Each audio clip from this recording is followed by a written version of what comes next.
Hello everybody, Relle here with a brand new review. This time it's Rogue Legacy. Rogue Legacy by Cellar Door Games is possibly the first roguelite title of the genre. The basic premise of the game is simple. The king is dead and you're tasked to avenge him by entering the castle and finding his killer.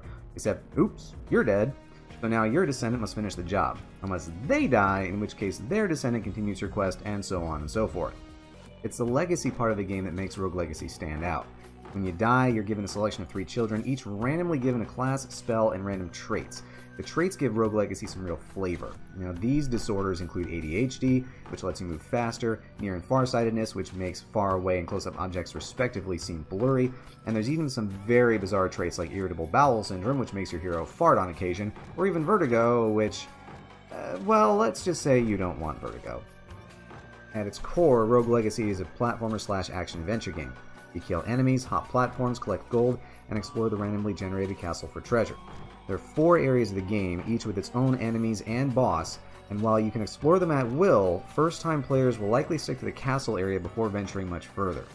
The roguelite aspect of the game sets it apart from roguelikes such as Binding of Isaac or FTL. Like those games, when your character dies, that's it, you're dead, and you have to pick a new character. Unlike the previously mentioned titles, in Rogue Legacy you can use the gold you collect in the castle to permanently improve your descendants' stats, unlock new classes and equipment, and generally get stronger over time. This gradual progression gives Rogue Legacy its staying power. Much like Civilization and its one more turn mindset, Rogue Legacy is the kind of game that makes you think, one more run. It helps that the game itself is a joy to play. The controls are tight as a drum, and as such, you never feel like you're fighting the game, but your own skill level. This is good because the game can be very punishing until you learn enemy patterns and how to kill them. Fortunately, you have plenty of opportunities to gain the upper hand. Besides stat upgrades, your gathered gold can unlock new equipment via blueprints as well as runes that give you additional abilities. Getting blueprints is as easy as finding chests in a castle. Most chests contain only gold, but certain chests can have blueprints that you can later unlock. Runes are another story. In every run, there are a number of special rooms that have a fairy chest. To unlock these chests, you have to meet certain requirements, and these can range from something as simple as killing all enemies, to not taking damage in a room full of spikes, or not jumping. Except, how do you get there without jumping? So these runes give you additional abilities such as an extra jump, a dash attack, extra gold, and more. You can affix 1 rune to each of your pieces of equipment, so you can have up to 5 runes at a time, and mixing and matching is encouraged. You can create a character that can jump 5 times in the air, or one with tons of healing potential, or whatever mixture you consider the optimal build for your current class, spell, and trait. The game's customization options relieve a lot of the pressure from getting random classes each run. Even if you get a class you don't like, you can customize your loadout to give yourself the best chance of success.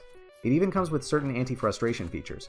If you want to practice defeating a boss, all it takes is a trip to the architect who will lock down the layout of the castle, giving you effectively unlimited tries against a boss, in exchange for a penalty to your gold gained on that run.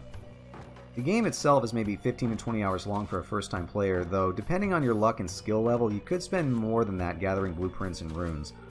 The bosses can take a lot of practice for first-time players, though once you beat the game, you're introduced to New Game Plus, in which you can tackle a version of the castle with higher-level enemy variants, re-kill the bosses, and loop as many times as you possibly can.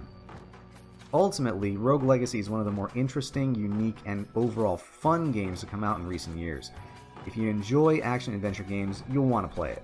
Even if you're not a fan of roguelikes and their random nature, Rogue Legacy's upgrade system gives you something permanent that you can hold on to, and the architect makes it easy to make progress on bosses. For only $15, it's absolutely worth your money, and it's available on Steam, Linux, PlayStation Network, and Xbox One. Well, that's it for this review. Thank you guys so much for watching. Share this on your favorite social media if you enjoy the video. Subscribe if you want to see more in the future, and I will see you guys next time.